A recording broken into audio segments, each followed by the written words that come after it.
నమస్కారం వార్తలకు స్వాగతం ముందుగా ముఖ్యాంశాలు పెదకూరుపాడులో సీఎం జగన్ బహిరంగ సభ చంద్రబాబు నాయుడుపై సీఎం జగన్ ఫైర్ ఎన్నికల సందర్భంగా బీజేపీ నేతల రోడ్ షో ఇరు పార్టీలపై ఫైర్ పెదకూరుపాడులో భారీ బహిరంగ సభలో సీఎం జగన్ పాల్గొన్నారు. ఈ సందర్భంగా చంద్రబాబు నాయుడుపై ఆయన మండిపడ్డారు. మళ్ళీ ఇంటింటికి లకలక లకలక అంటూ మీ రక్తం దాగేందుకు మళ్ళీ వస్తుంది. గతంలో జరిగినట్టు ప్రతి ఒక్కరిని కూడా ఈ విషయాలను గుర్తుపెట్టుకోమని కోరుతా ఉన్నాను. అదేవిధంగా మిమ్మల్ని అందరినీ కూడా నేను ఒకటే ఆలోచన చేయమని కోరుతా ఉన్నాను.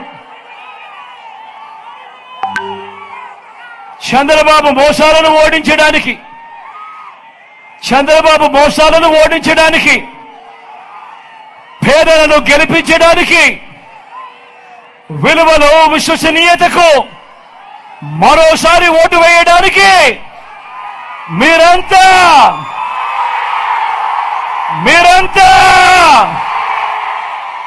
సిద్ధమేనా?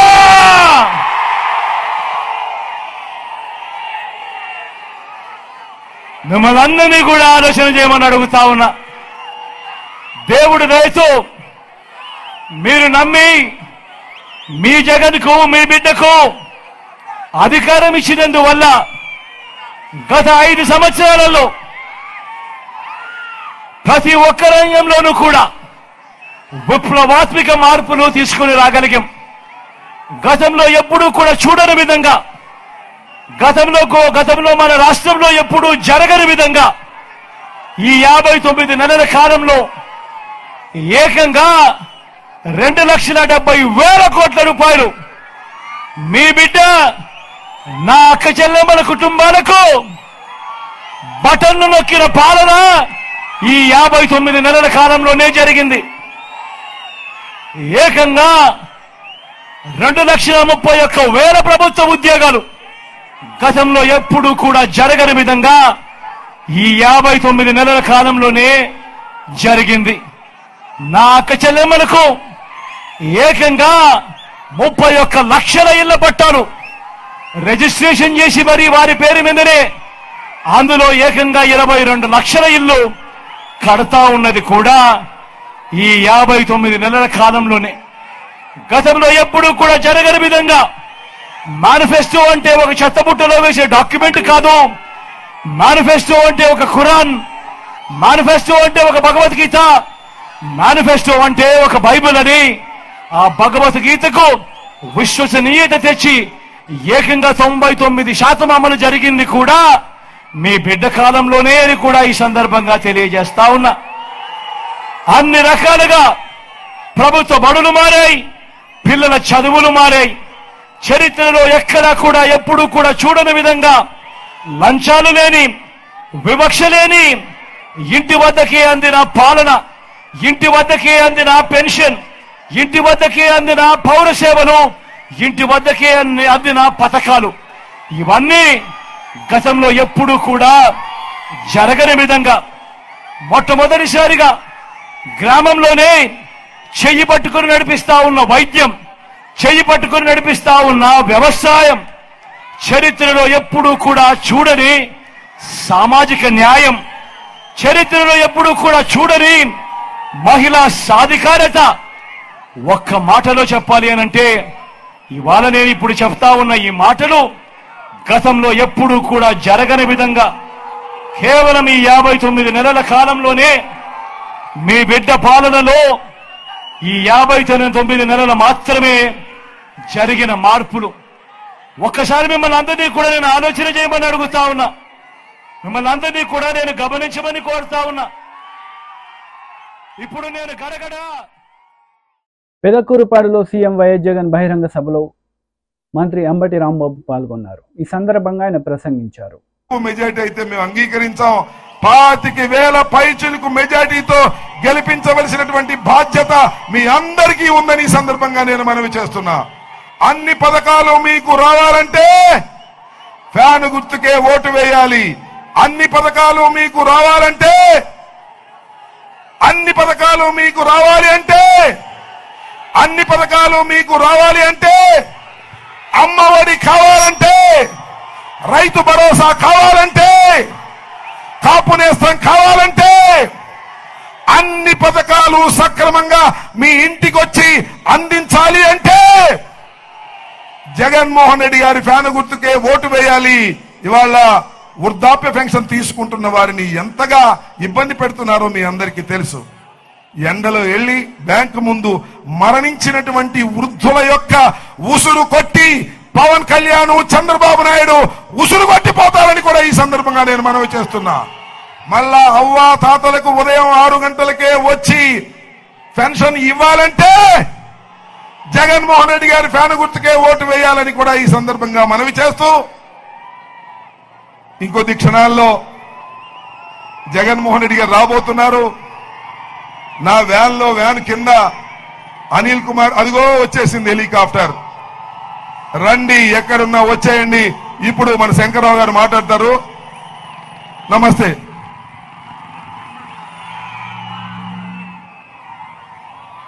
ఎదురుండ జెండాలు డౌన్ చేయాలి. జెండాలు డౌన్ చేయాలి. దయచేసి ఎదురుండ జెండాలు డౌన్ చేయాలి. జెండాలు డౌన్ చేయాలి. ఇంకా చేయాలి. జెండాలు పైకెత్తొద్దు. మార్కాపురం ప్రజాగలం సభలో టీడీపీ అధినేత నారా చంద్రబాబు నాయుడు పాల్గొన్నారు. ఈ సందర్భంగా ఆయన ప్రసంగించారు. ట్రాఫిక్ ఎక్కువ ఉంది. పొదిలికి ఔటర్ రింగ్ రోడ్డు కావాలనుకుంటున్నారు.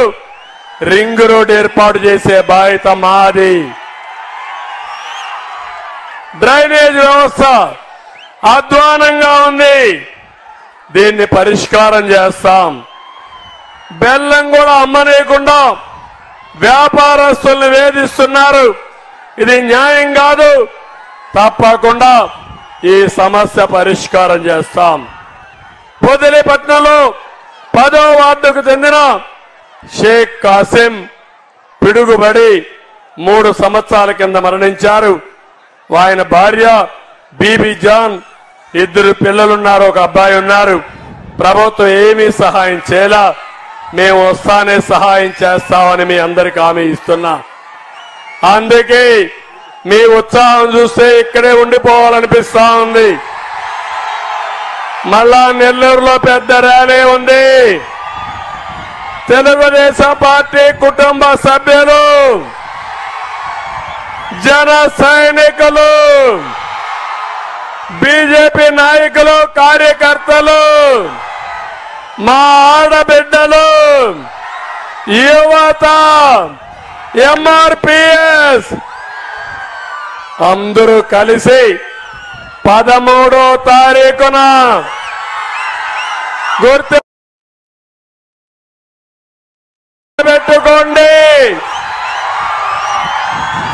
మీ జీవితాలకు భరోసా ఇచ్చే రోజు. మీ అందరి జీవితాల్ని భద్రంగా చూసే బాధ్యత నాది. ఉత్సాహం ఉరకలెత్తా ఉంది. ఆకాశమే హద్దుగా ఎగిరిగిరి పడుతున్నారు మీరు. ఈ ఆవేశం ఓటుగా మారాలి. సైకిల్ స్పీడ్ పెరగాలి.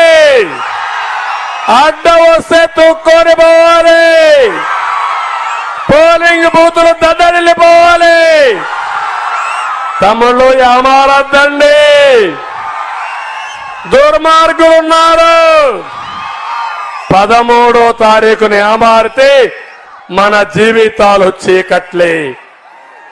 చీకటి తెంచుకొని రావాలంటే కట్టలు దించిన ఉత్సాహంతో మీరు రండి. మీకు అండగా మేము ఉంటామని మీకు తెలియజేసుకుంటూ ఈరోజు ఒకటే కోరుతున్నా. ఎన్నికల సందర్భంగా మాజీ మంత్రి హరీష్ రావు రోడ్ షో నిర్వహించారు. ఈ సందర్భంగా ఇరు పార్టీలపై ఆయన మండిపడ్డారు. ఒక మనిషికి పదవి కాదు, ఈ ప్రజలకు మేలు జరగాలి. మనందరికీ మేలు జరగాలంటే క్యామ మల్లేశం అన్న కారు గుర్తు మీద ఓటేయాల్సిన అవసరం ఉంది. ఇక్కడ చామల కిరణ్ కుమార్ రెడ్డికి కాంగ్రెస్ వాళ్ళు టికెట్ ఇచ్చిండ్రు. నేను అడుగుతున్న రేవంత్ రెడ్డిని, కిరణ్ కుమార్ రెడ్డికి ఏం గుణగణాలు ఉన్నాయని టికెట్ ఇచ్చినవయ్యా నువ్వు? ఏమున్నాయి కిరణ్ కుమార్ రెడ్డి గొప్పతనం ఏంది? రాహుల్ గాంధీ సంతకం ఫోర్జరీ చేసి పార్టీలకి సస్పెండ్ చేసినందుకు ఈయనకు టికెట్ ఇచ్చినవా? ఏ గుణగణాలు ఉన్నాయని చామల కిరణ్ కుమార్ రెడ్డి టికెట్ ఇచ్చినావు? ఆయన నిన్నగాక మొన్న 15 రోజుల కింద భూ కబ్జా కేసులో ఆయన మీద కేసు రిజిస్టర్ అయింది. అంటే కిరణ్ కుమార్ రెడ్డి దగ్గర నోట్ల కట్టలున్నాయనో డబ్బు సంచులను చూసి అలా టికెట్ ఇచ్చినట్టు కనబడతా ఉంది. మా మల్లేష్ అన్న బలహీన వర్గాల నుంచి వచ్చిన బీసీ బిడ్డ బీసీల కోసం పోరాటం చేసినటువంటి ఒక మంచి నాయకుడు. దయచేసి మీరందరూ ఈ బీసీ బిడ్డను ఆశీర్వదించి బీసీల సత్తా చూపించాలని చెప్పి కూడా నేను ఈ సందర్భంగా కోరుతా ఉన్నా. ఇక బీజేపీ ఉన్నది నడిమిట్లో ఒకటి, బీజేపీ వాళ్ళు కూడా తిరుగుతున్నారు. నేను ఒకటే కోరుతున్నా, నాకైతే నమ్మకం వచ్చింది, ఈ తాప జనమైతే కాంగ్రెస్ కోటైనకి తయారు లేరు. కాంగ్రెస్ కు బుద్ధి చెప్పాలని ప్రజలు నిర్ణయించుకున్నారు. కానీ కాంగ్రెస్ మీద కోపం కొద్ది ఎవరైనా బీజేపీ గిట్ట ఓటేసిర్రు అనుకో, పేనం మీదకి వెళ్ళి పొయ్యిల పడ్డట్టు అవుతుంది. 10 ఏళ్లు ఢిల్లీలో బీజేపీ గవర్నమెంట్ ఉండే, ఏమన్నా ఒక్క మంచి పని చేసినారే? 10 ఏళ్ల బీజేపీ గవర్నమెంట్ పేదలకో, మహిళలకో, దళితులకో, గిరిజనులకో, బీసీలకో ఒక్క మంచి పని చేసిందా అని నేను అడుగుతా ఉన్నా. ఏదన్నా ఒక్క పని, 1-2 మా చేసిందే, 1-2. 350 సిలిండర్ 1000 రూపాయలు చేయలే, 60 రూపాయలకు లీటర్ పెట్రోల్ డీజిల్ ని 100 రూపాయలు చేయలే, జీఎస్టీ పెట్టి ఉప్పు మీద, పప్పు మీద, నూనె మీద ఇవాళ ధరలు పెంచలే బీజేపీ. జీఎస్టీ పెట్టి ఏం చేసింది బీజేపీ? ఇప్పుడు మన బీఆర్ఎస్ పార్టీ, మన కారు గుర్తు ఏం చేసిందంటే, మా ప్రభాకర్ అన్న 50 చెప్తాడు, 200 పెన్షన్ 2000 చేసిండు, ఆడవిల పెళ్లి పెడితే కళ్యాణ లక్ష్మి ఇచ్చిండు, బిడ్డ కాన్పుకు పోతే కేసీఆర్ కిట్ ఇచ్చిండు, ఇంటింటికి నల్లా పెట్టి మంచి నీళ్లు తాగిచ్చిండు, రైతు బంద్ ఇచ్చిండు, రైతు బీమా ఇచ్చిండు, పిల్లలకు రెసిడెన్షియల్ స్కూళ్లు పెట్టిండు, మా చండూరును రెవెన్యూ డివిజన్ చేసింది మా కేసీఆర్. చండూరు రెవెన్యూ డివిజన్ అయిందా లేదా?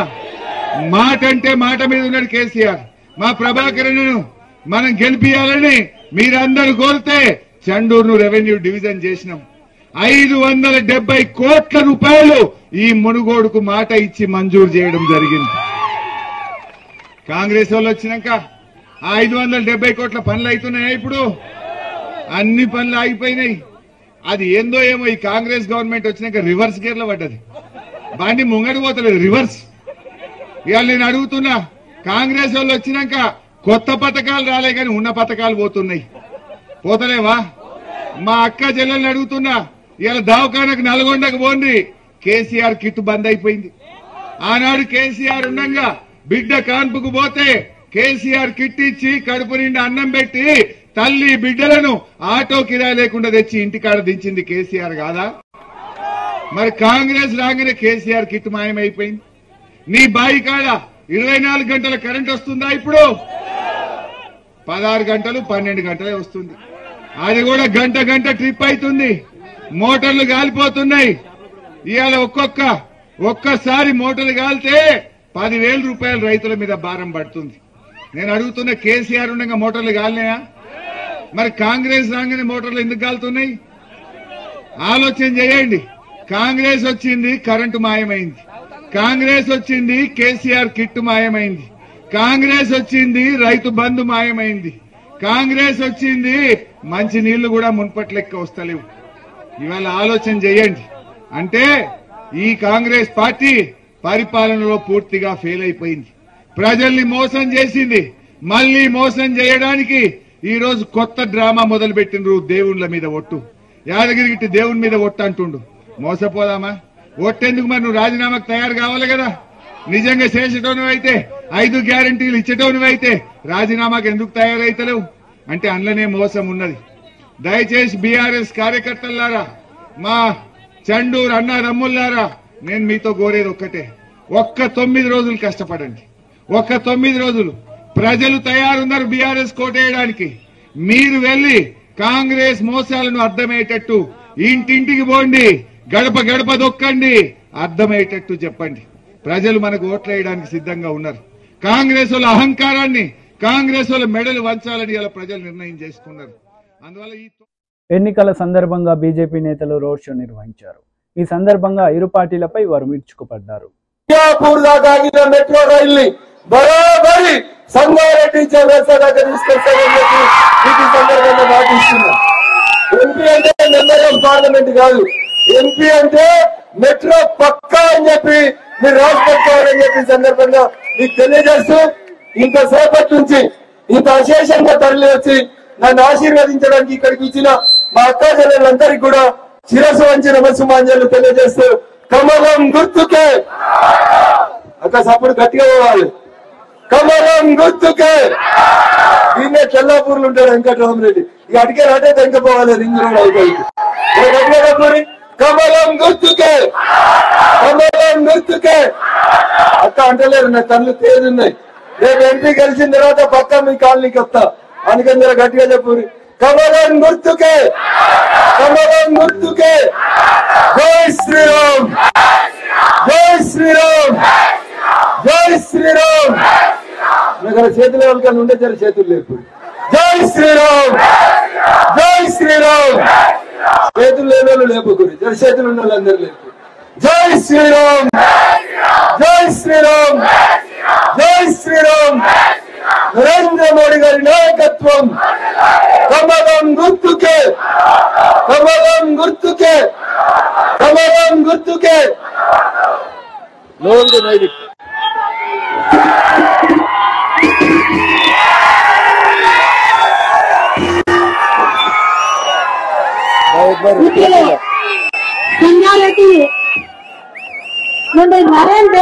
రఘుబాయికి గెలిపించి పంపిస్తున్నాం అని మీరు కూడా ఒక సంకల్పం తీసుకోవాలని నేను మీ అందరికీ కోరుతున్నాను. అదే విధంగా ఇవాళ బీఆర్ఎస్ కాంగ్రెస్ వాళ్ళు అంటున్నారు మాకు అవకాశం ఇవ్వాలి, మీకు అవకాశం అంటే ఒకప్పుడు కాంగ్రెస్ వాళ్ళకి అవకాశం ఇస్తే ఇదే ఎంఐఎం వాళ్ళకి అంటే ఇదే పాములకి పాల తాగిపిచ్చి ఇంత పెద్ద చేసినారు మీరు. మళ్ళా మీ గవర్నమెంట్ పోయింది, ఈ కేసీఆర్ వచ్చిండు, కేసీఆర్ ఏదో చేస్తారనుకున్నాం కానీ అయినా కూడా వీళ్ళకి పాలే తాగిపించిండు, మళ్ళా పెద్దగా చేసిండు. మళ్ళా వీళ్ళు అంటే ఎంఐఎంలో ఒక అలవాట, గవర్నమెంట్ చేంజ్ అయితే అయ్యా చేంజ్ చేసుకుంటారు వీళ్ళు. అప్పుడు కేసీఆర్ కి అబ్బా అబ్బా అనుకున్నారు, ఇప్పుడు కేసీఆర్ పోయాడు, ఇప్పుడు రేవంత్ రెడ్డికి అబ్బా మీరేమా నాన్న అంటున్నారు వీళ్ళు.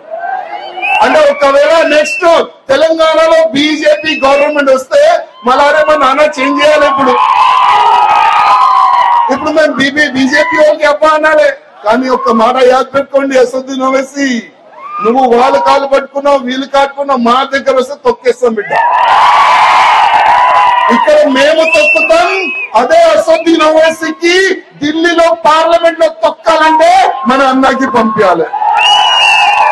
ఎందుకంటే ఇక్కడ మన అసెంబ్లీలో అక్బరుద్దీన్ ఓవైసీ నోరు మూసిన మన రఘుబాయ్, అక్కడ కూడా అసదుద్దీన్ ఓవైసీ నోరు మూయాలంటే మన రఘుబాయికి పంపించాలని నేను మీ అందరికీ దండం పెడుతున్నాను. ఇవాళ మనం చూస్తున్నాం, మీరు ఏదైనా ఒక నేషనల్ మీడియా ఓపెన్ చేసి చూడండి, చాలా వరకు పెద్ద పెద్ద లీడర్లు, ఈ సల్మాన్ ఖుర్షిద్ అని కాంగ్రెస్ ఒక సీనియర్ లీడర్, బుద్ధి లేని లీడర్, కానీ ఆయన అన్న కూతురు సమాజ్వాదీ పార్టీ క్యాండిడేట్. ఆమె ఏం చెప్తుంది తెలుసా? ఓట్ జిహాద్ కరో అంటే, జిహాద్ అంటే ఒక యుద్ధం చేయాలంట, రెచ్చగొడుతుంది పబ్లిక్ కి. కానీ ఆమెకి చెప్పేది ఒక్కటే, మీరు ఎన్నైనా జిహాద్ ప్లాన్ చేసుకోండి కానీ మోదీ ముందు ఎవరు ఆగరు. మీరు లవ్ జిహాద్ చేసినారు, మీరు ల్యాండ్ జిహాద్ చేసినారు, ఇప్పుడు ఓటు జిహాద్ చేసి కూడా మీరేం పీకలేరు. ఆ ఒక్క మాట మీరు యాద పెట్టుకోండి. ప్రజల్లారా, మీకు రాష్ట్రంలో ఒక్కటే ఒక రిక్వెస్ట్ చేస్తున్నాను, సమయం చాలా తక్కువ. 13 తారీఖుకి పోలింగ్, 3వ నెంబర్ కి మన Raghubhai symbol, BJP symbol. Polling రోజు ఎండ ఉంది, మనం తర్వాత పోదాం, సాయంత్రం పోదాం, అట్లాంటి ఆలోచన పెట్టకండి ప్లీజ్, నా రిక్వెస్ట్. నేను పొద్దు నుంచి అన్నా ఎంబడున్నా, ఎండలో కూడా అన్నా ఎంబడి నిలబడ్డా. ఎండ ఉంటే కూడా మా కార్యకర్తలు మన ఎంబడి ఉన్నాడు. ప్రతి ఒక్క కార్యకర్తకి నేను ధన్యవాదం చెప్తున్నా. ఎండ ఉంటే కూడా రఘుబాయి నేను మీ ఎంబడున్నామని ఒక మంచి భావనతో వార్తలు ముగించే ముందు ముఖ్యాంశాలు మరోసారి. పెదకూరుపాడులో సీఎం జగన్ బహిరంగ సభ, చంద్రబాబు నాయుడుపై సీఎం జగన్ ఫైర్. ఎన్నికల సందర్భంగా బీజేపీ నేతల రోడ్ షో, ఇరు పార్టీలపై ఫైర్. ఈ వార్తలు ఇంతటితో సమాప్తం. తిరిగి ప్రసారమయ్యే వార్తల్లో మళ్ళీ కలుద్దాం. అంతవరకు సెలవు. నమస్తే.